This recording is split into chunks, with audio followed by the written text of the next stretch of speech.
Now, I am about to say something that I never thought I would. I had a good night's sleep last night. And the night before that.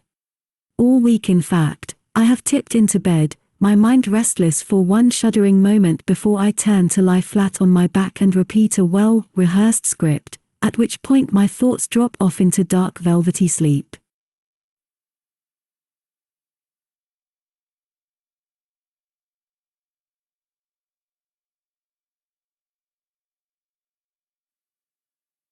Velvety. Remedies. Hysteria.